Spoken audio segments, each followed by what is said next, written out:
Namaste and good morning, everyone. Today is Thursday and our Upanishad day. So let's do some prayers before we start. Om Guru Brahma, Guru Vishnu, Guru Devo Maheshwaraha, Guru Sakshat Parbrahma, Tasmai Shri Guruve Namaha. Om Bhu Bhuva Swaha, Tatsavitra Varenayam, Bhargo Devasya Dhimahi, Diyo Yo Naha Prachodayat. Asto ma satkamya, tamso ma jyotirgamya, mrityorma amritam gamya. Om sehna bhavatu sehna bhunaktu saviryam karvavahi. Tejasvi navadhitamastu ma vidvishavahi. Om shanti shanti shanti. Om. We are on this great Upanishad, Shvetashvarta Upanishad, verse number 9. So let's start there. And all this knowledge, this great knowledge is coming from deep meditation. Okay.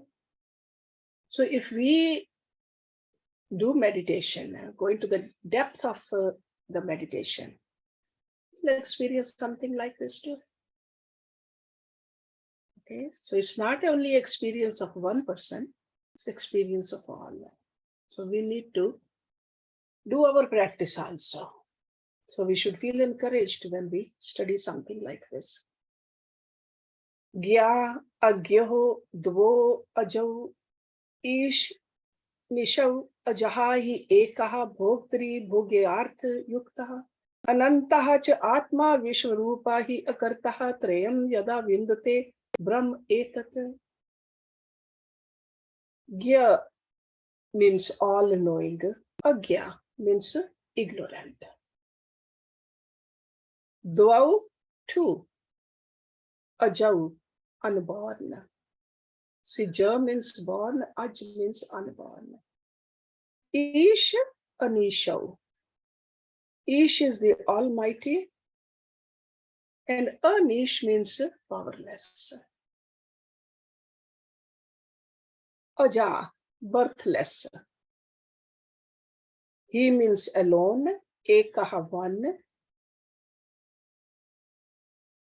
Bhoktri bhogyarth yuktaha, which brings the union between the enjoyer and the objects of enjoyment. Okay, so bhoktri is enjoyer, bhogyarth object of enjoyment, and yukt is the union. Anantaha, infinite. Cha means and, atma the self. Vishwarupaha, the form of the whole universe. He means indeed akartaha, non-doer. Trayam, three.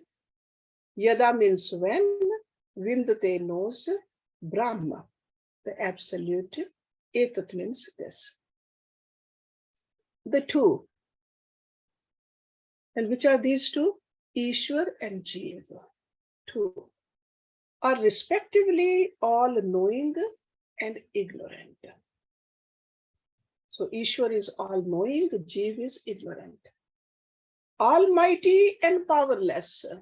So that means Ishwar is almighty and we are powerless. Both are unborn.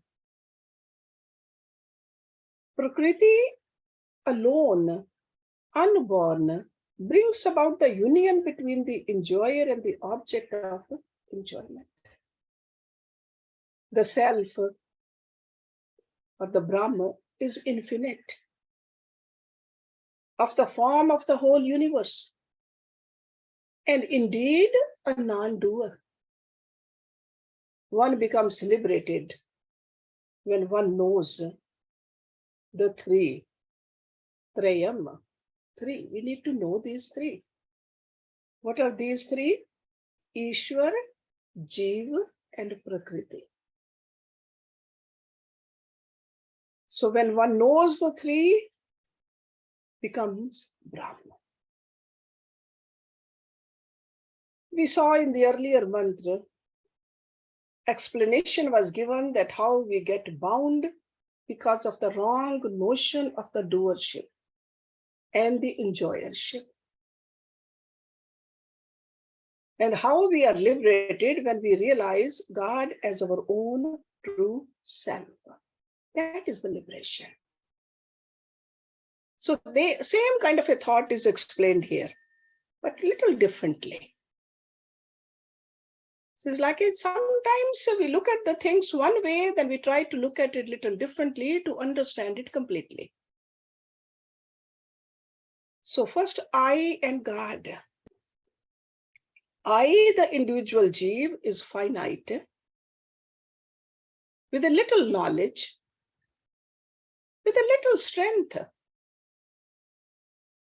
And ignorant. Ignorant means ignorant of my true nature. We feel helpless because we don't know. And we are dependent on the world. We think this body will save us. The objects will save us. Or objects will give us happiness. Or the place, or the position. Health, wealth, we think that's where we're going to get everything. That's why he said a niche. And God, on the other hand, is infinite, omniscient, Sarv Shaktiman, we call God. Ever united with the infinite nature, Gya. And Ish, the Lord of all. Being a part of God, the individual has his characteristics, but in little measure. See, just like a glass of water from the ocean has the same characteristics, but not in the same measure. So that's why we like to know more. We desire to know more. We want to increase our power. We want to rule over others. We want others to listen to us. A Jeev acts like a mine. It's like a small lord over his small world. We think we are the owner of it. But our knowledge is often forgotten or falsified because our mental, physical energy can get sapped away and we can get dethroned from our position of power. In fact, we can even become enslaved by others whom we commanded before. On the other hand, God's knowledge, power, lordship never, ever diminishes. That is the difference. The individual wields one body in each birth.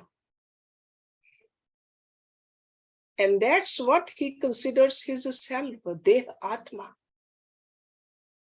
On the other hand, God identifies with all bodies and we call it Sarvatma. So Deha Atma and Sarvatma. But both are unborn. That is the point we have to keep in mind. Both are unborn. But we have not witnessed our own birth though. Nobody can say that I have witnessed my own birth. We were only told by others about the birth in this body. That you were born on that day, that time, and this is your mother and father.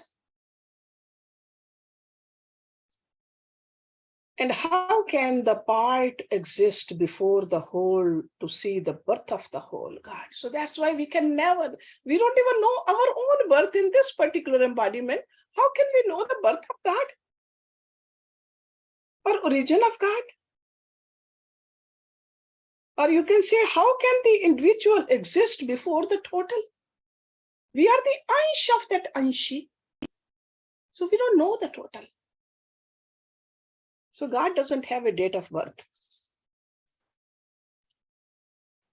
The same way the Jivatma also does not have a date of birth. Because we are part of God. There's no beginning of God. There's no end of God. So there's no beginning or end of Jivatma. His entry and identification with a particular form is considered as the birth of his body. So our birthday is the birth of this particular body, not the birth of the soul. Remember that. Even though both are unborn, God knows that. That's why he's called Gya. But the individual thinks he is born and dies. That's why it's Agya. So that's why Lord Krishna said, the Gyanis, Gyanis do not cry over the death of the body. They don't lament. They don't go into the grief because they know the divine power. Prakriti. Prakriti is God's divine power. So God's divine power, even residing in him, is also beginningless because it's God's power. If God is beginningless, the Prakriti is beginningless too. But it's presided over by the Lord. And his divine power unites the individual with the results of his actions. Karta karam phal yukta. And the enjoyer with the objects of enjoyment. Bhogtri bhogyartha yukta. This is what this verse is saying.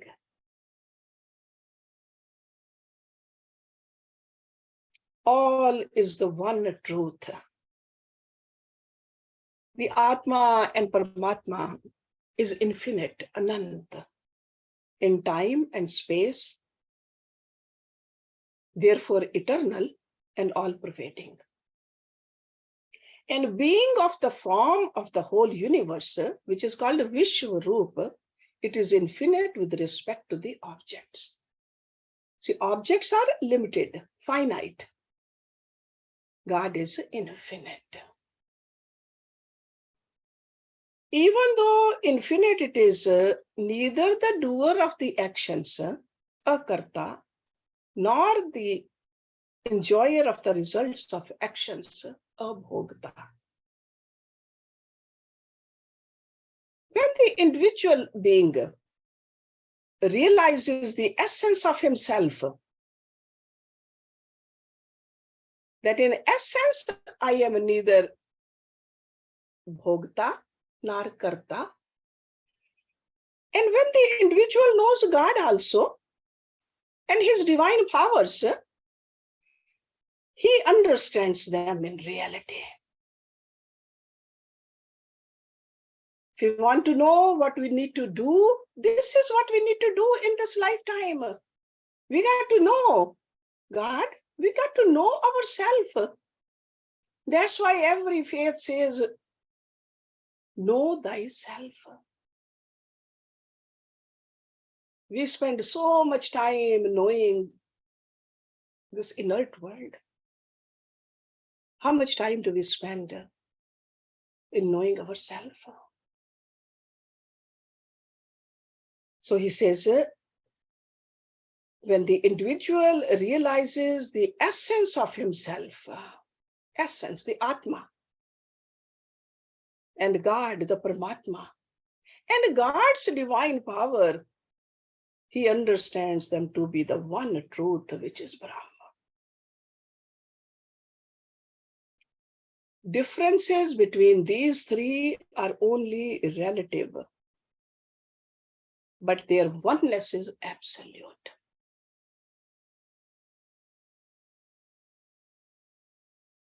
So all inquiry into the truth begins with these triple factors. In fact, it begins with me and the world. Then question arises, who created me and this world? Because essentially we live in two worlds, our inner world and the outer world. That's why the yoga is to create a bridge between the inner world and the outer world.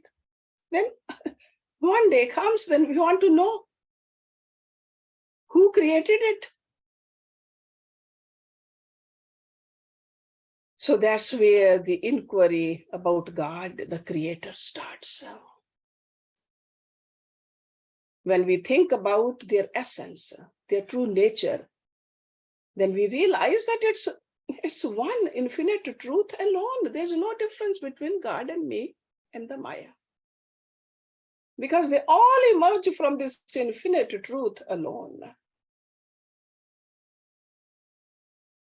There is another interpretation of the words Gya and Agya. The individual being is a conscious entity, the knower of his world. And the world of objects is the known and inert, Agya. So these three factors, individual, Jagat, and the creative power, Prakriti, are in essence the one infinite truth. So the difference and oneness between God and his divine power is further elaborated in the next verse number 10. Ksharam pradhanam amrit aksharam hara kshar atmanahu ishate deva ek tasye abhidhyanat yojanat tatvabhavat bhuya cha ante vishwa maya nivriti. Ksharam, perishable. This term came in Bhagavad Gita also. You remember that chapter? Where Arjun asked this terminology. Ksharam, perishable. Pradhanam, Prakriti, or the matter. Amrit Aksharam, immortal or imperishable. See, Mrit means dead. Amrit, opposite of that. Right? Amrit, which doesn't die. Immortal, imperishable. Hara, the God. Kshar Atmanau, over the perishable matter and the individual being. Kshar Atmanau. Ishate, ruler. Deva, God. Ekaha, one. Second line, tasya means his. Abhidhyanat, by meditating on. Yojanat, by uniting with. Tattva bhavat, by realizing. Bhuya, repeatedly. Cha means and, antehe, and. Vishwa maya nivriti. Cessation of illusion in the form of the universe. Vishwa maya nivriti. Again, he's saying the matter is perishable. That means that form changes. Matter is perishable. But God is imperishable and immortal. He, the only God, rules over the perishable matter and the individual soul. By repeatedly meditating on him means the God, by uniting with him and by realizing his essence, at the end, all illusion comes to an end. So again, he's just like he told the students, Meditate, go and meditate. Telling us also by meditation alone. We can read all we want to.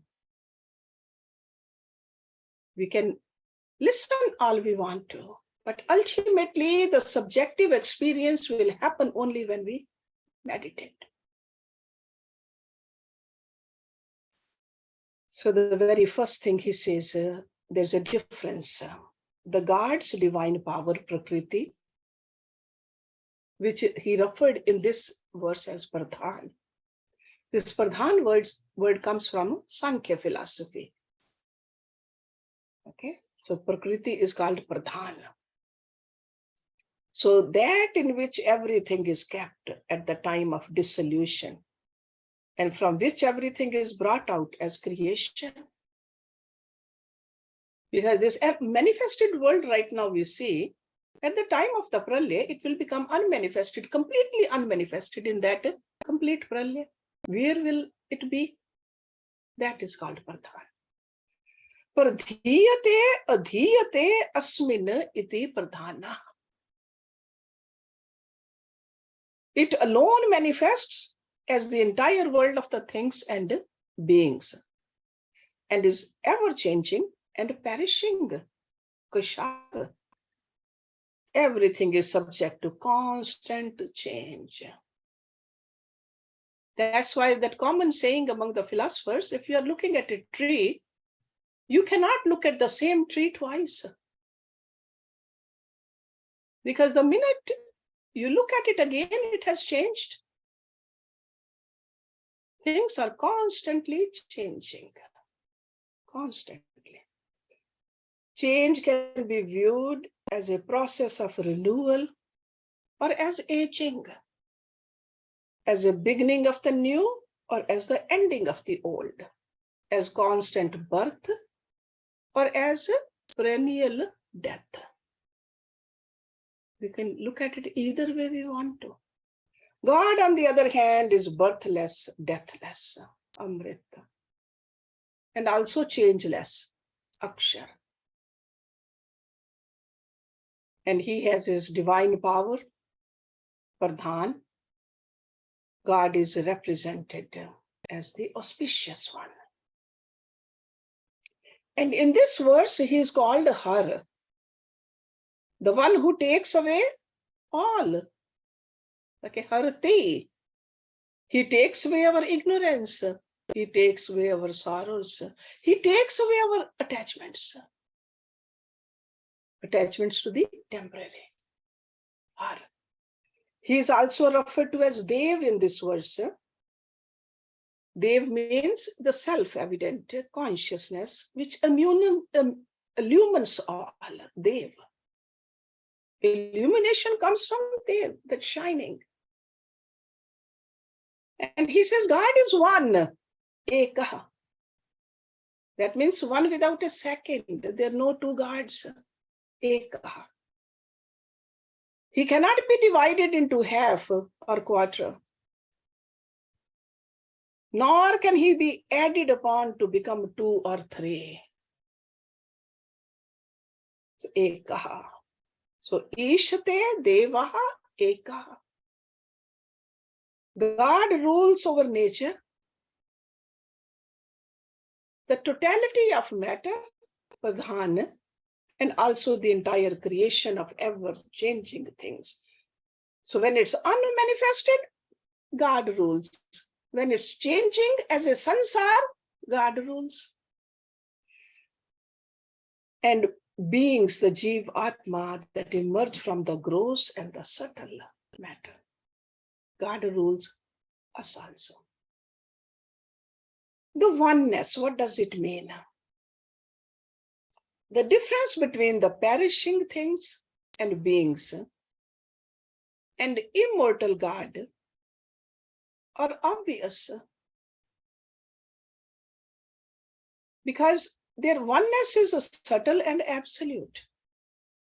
So this essential oneness, he says, can be realized through meditation.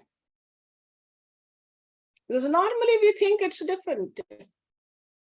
But when we go deeply into it, When we concentrate on it, abhidhyanat, at that time we are facing the truth.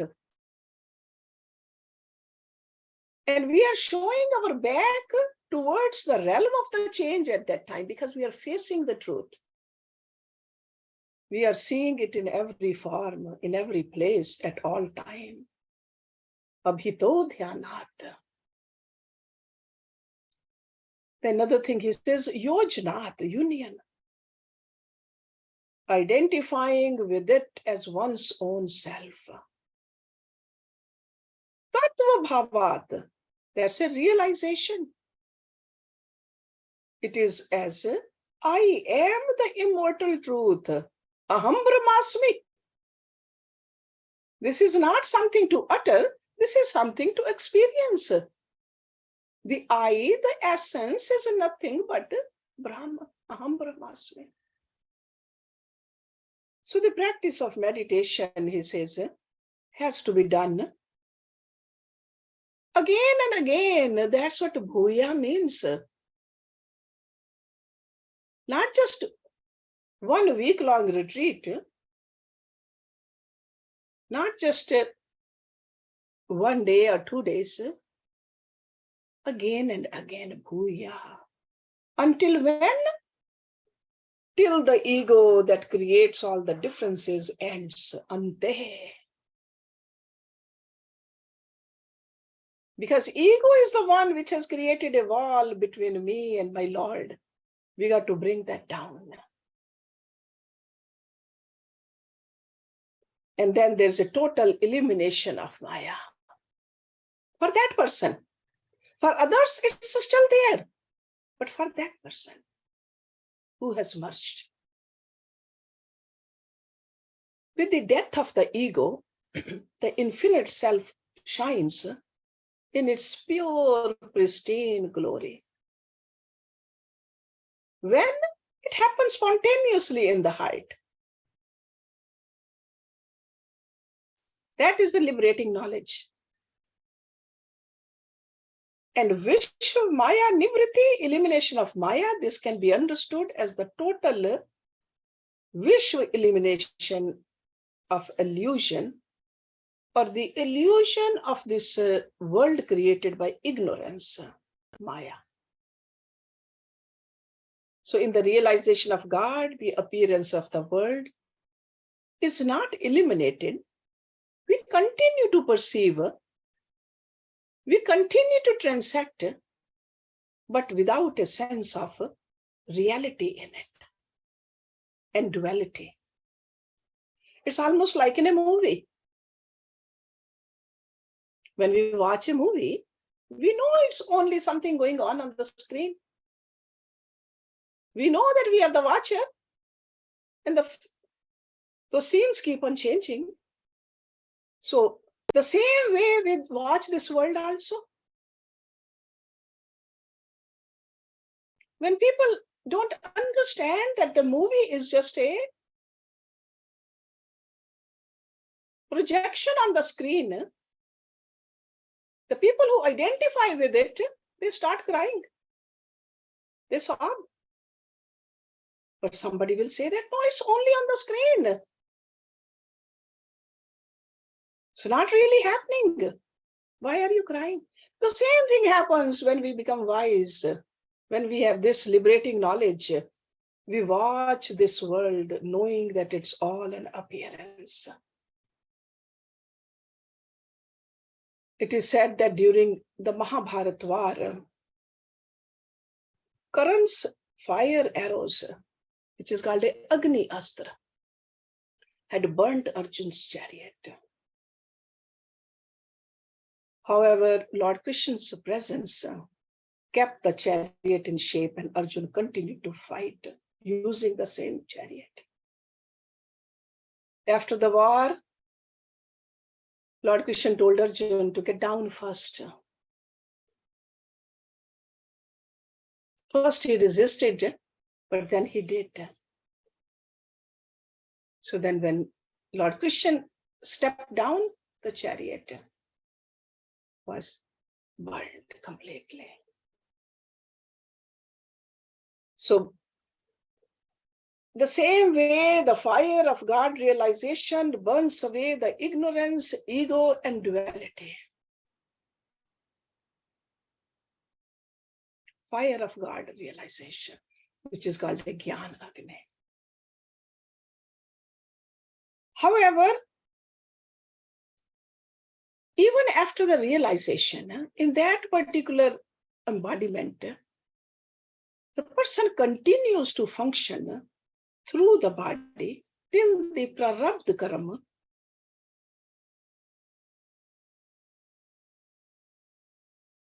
are there, because they are maintaining his body and he got to exhaust those prarabdha karma. Okay? And the result of meditation and realization is further explained in the next verse number 11. Gyatva devam sarva पाशापानि क्षीणे कलेशे जन्म मृत्यु प्रहानि तस्य अभिध्यानात् तृतीयं देह भेदे विश्व ऐश्वर्यं केवल आप्त कामः. Gyatva, having known, Devam God, Sarava Pash Apahane, the snapping of all bondages. Pash means the bondages. Kashine Kaleshehi, with the exhaustion of all the sorrows. Janama Mrityu Prahani, the destruction of the cycle of birth and death. Tasya, his Abhidhyanat, from meditation. Tritiyam, third state. Deha Bhede, on the destruction of the body. Vishwa Ashwaryam, universal lordship. Keval means the only one, Keval. Aptakamaha, whose all desires are fulfilled. Having known God, all bondages are snapped. Ignorance and sorrows are exhausted. And thereby the cycle of birth and death ends. By meditating on him, one goes beyond the body and reaches the third state of universal lordship, when all desires are fulfilled. So we are here to know subjectively Atma and Paramatma. And how do we know it? By meditation. And what happens? The bondages are snapped, ignorance and the sorrows are exhausted. So we have been given the fruits also. We have been given clearly what to do also.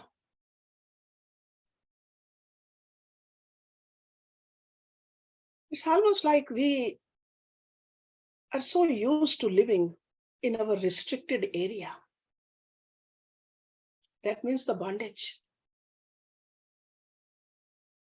It's like an animal kept in even a big animal like bear is kept in the captivity, gets used to the living in the restricted area. That's what has happened to us.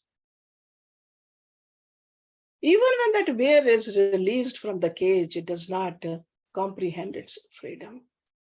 So we have been told again and again, we are essentially free, but we really cannot fathom that. We may say that we are free, but we all move around within our finite world of attachments. And we are limited to our thoughts.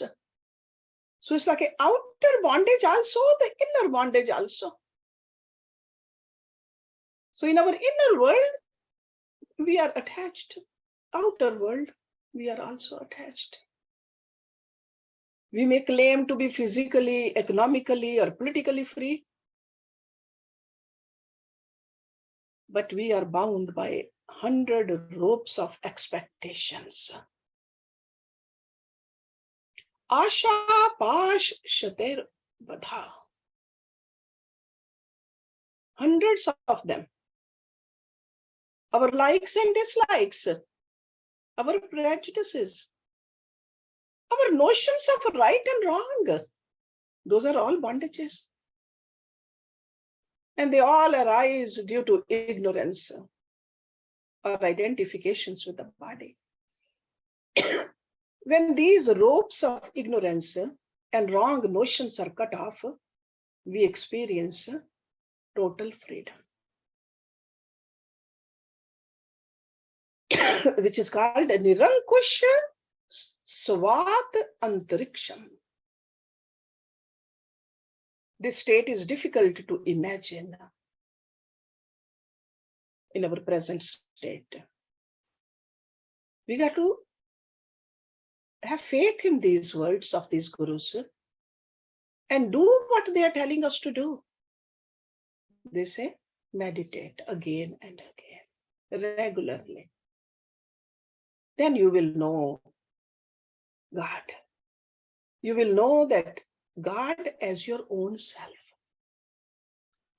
Because God realization puts an end to all pain, misery, and sorrow. It destroys all conflict and confusions. Because wherever there is a conflict, there is a kalesh. Kalesh means a pain, a sorrow. Wherever there is an action, there is a reaction. Wherever there is a change, there is a resistance to change.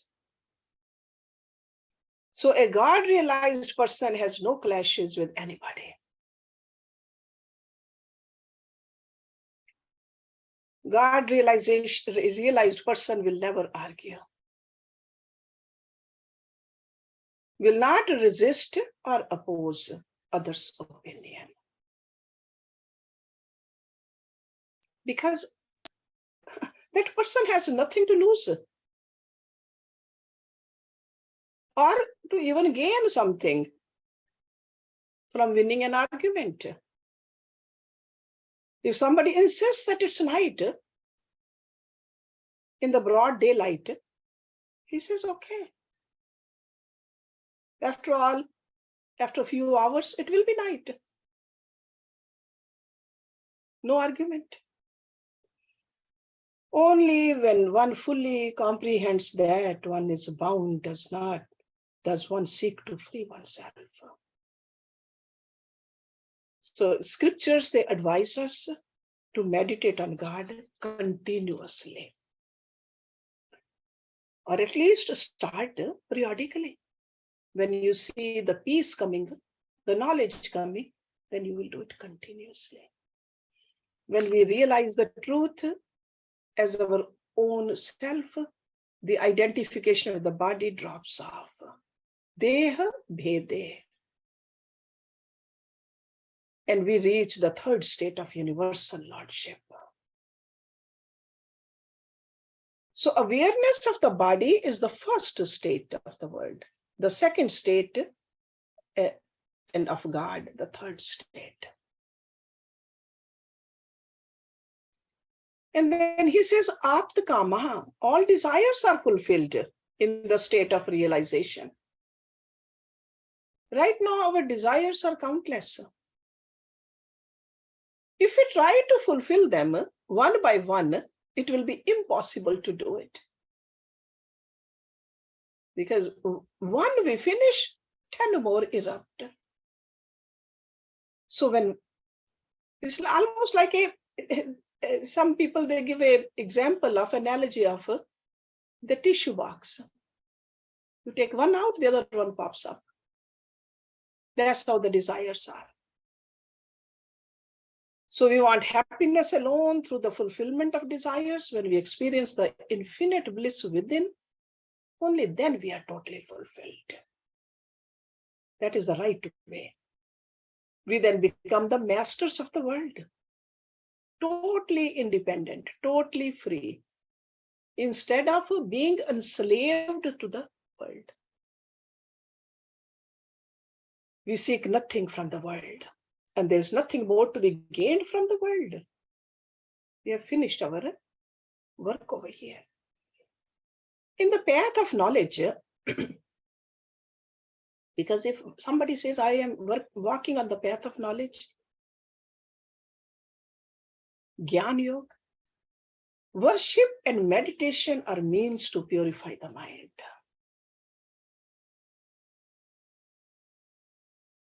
And if somebody says, I'm a Bhagat,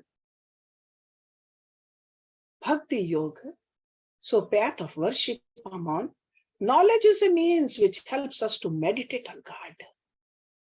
So that means we do need the knowledge, we do need a love for God.